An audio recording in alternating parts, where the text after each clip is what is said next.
This clip is brought to you by SaveWithConrad.com.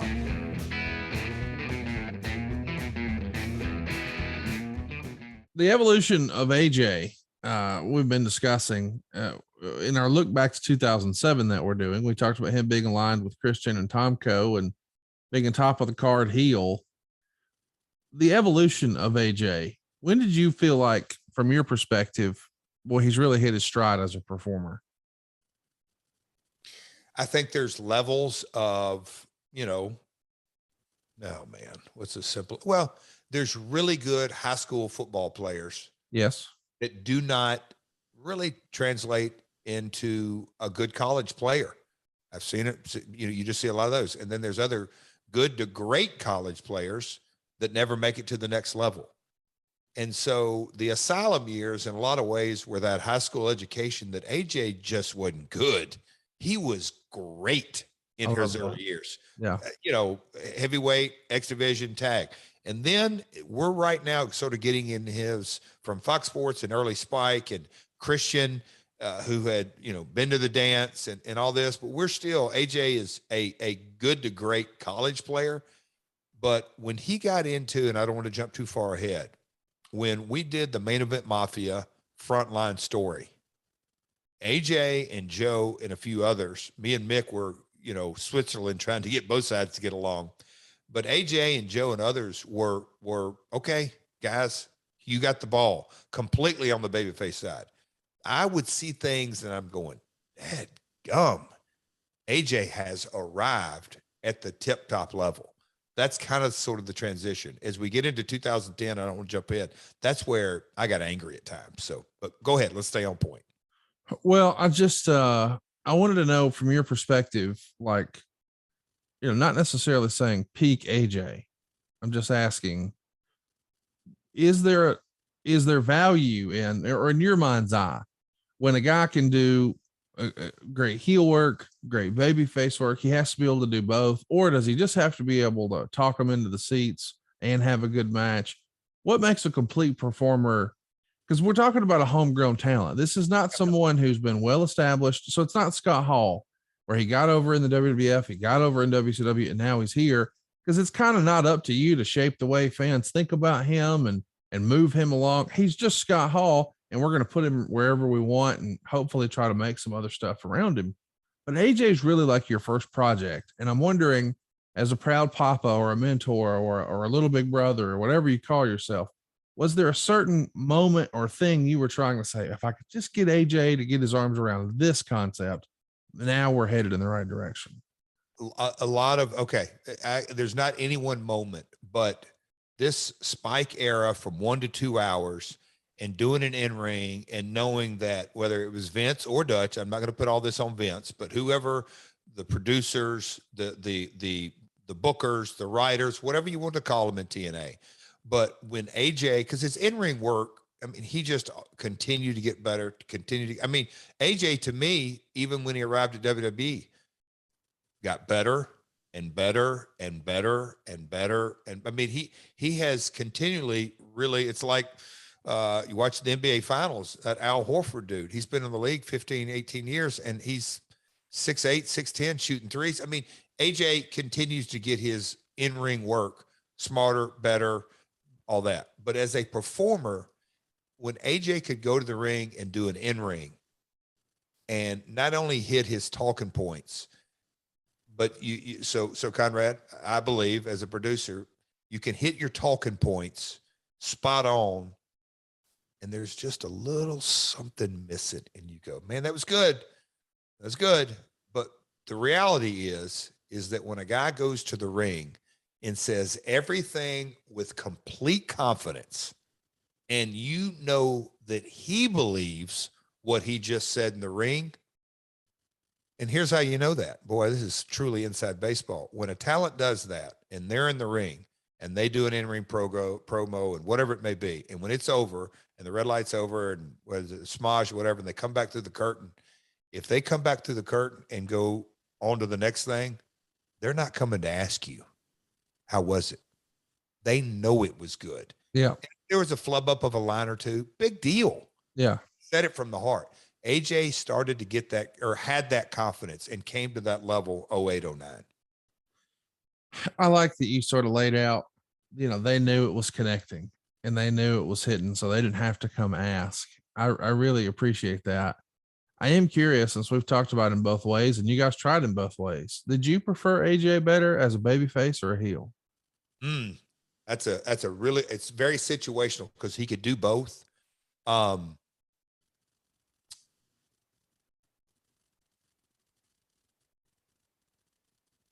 In the TNA context, of course, I wouldn't say this about him at the Bullet Club in New Japan or at WWE against Cena, all that.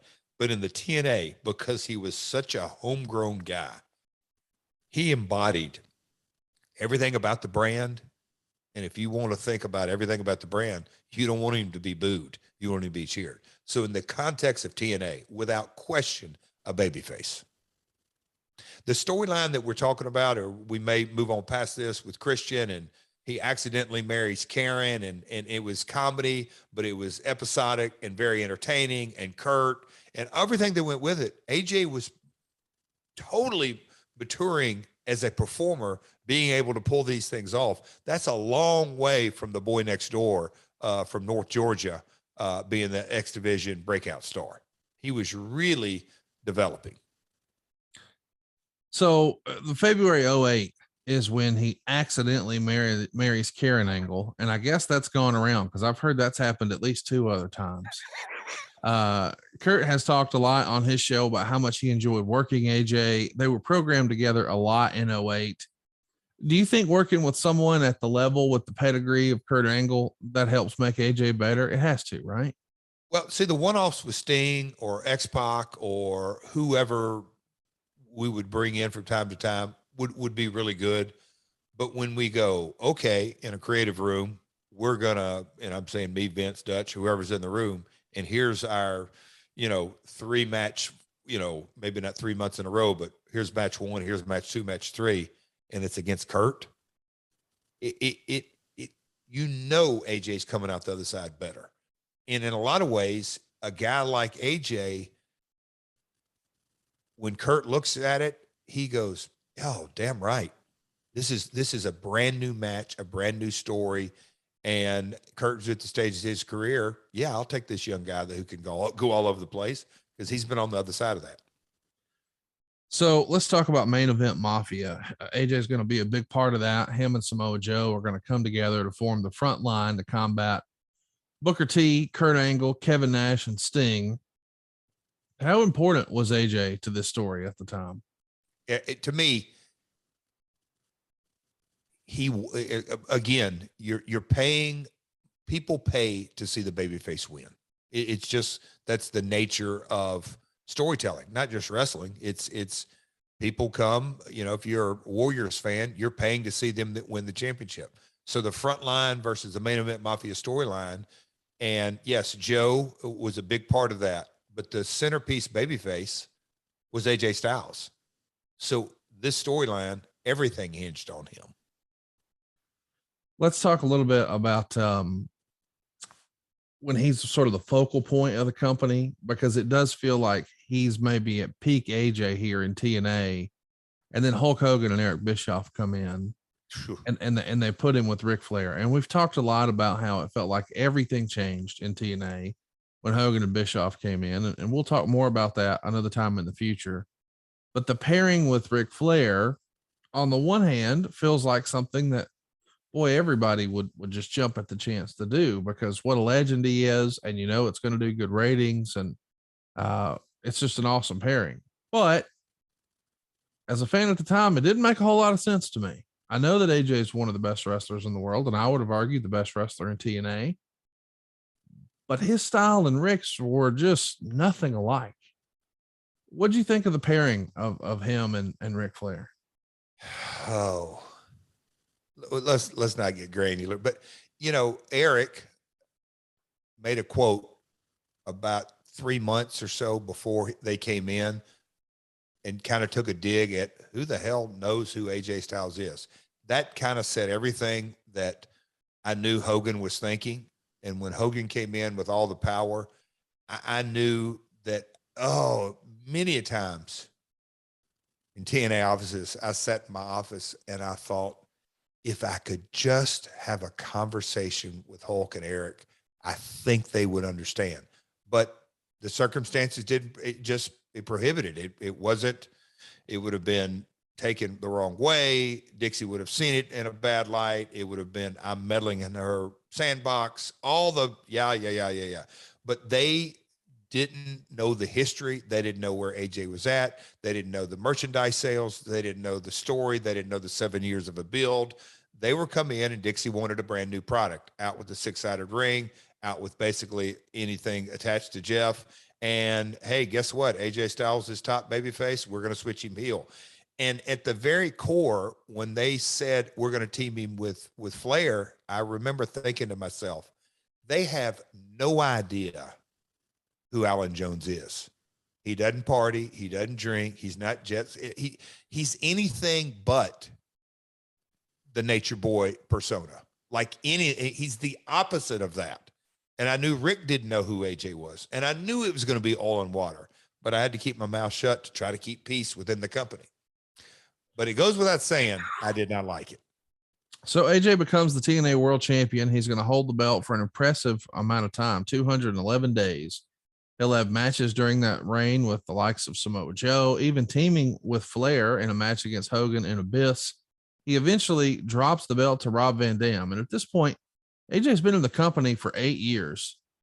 Did you feel like he may have, I don't know, peaked with the company? I mean, at this point, he's done just about all there is to do. And you've always been kind of a realist in that, hey, we appreciate the loyalty and it's great that you're here. But I think you kind of probably in the back of your mind thought, if we get a run with Vince, he probably should, right? But I wouldn't, I mean, he wasn't thinking WWE and I wouldn't either, but AJ would come to me and a lot of others. And I would say, one thing's for sure, it's going to change. Things are changing. You know, we were going on the road, taking Impact on the road, getting out of the Impact zone. There was ups and downs and the live events. You know, I've gone into the story that, you know, AJ was on everything and he would go, okay, Impact this week on Thursday, me and him would have the conversations and there may be 30 talent and 25 of those guys are not going to be on the live event this weekend. So AJ had a boatload of frustration like me and many others, but it was never of, hey, AJ, you've run your course here. It was, let's have some patience. I'm having patience. Lack for a better word, the kind of the unwritten thing that was said, at some point, Dixie's going to come around. At some point, she's going to kind of see things aren't working. At some point, Bob Carter is going to reel in the purse strings and know that we went from profitability to break even to losing.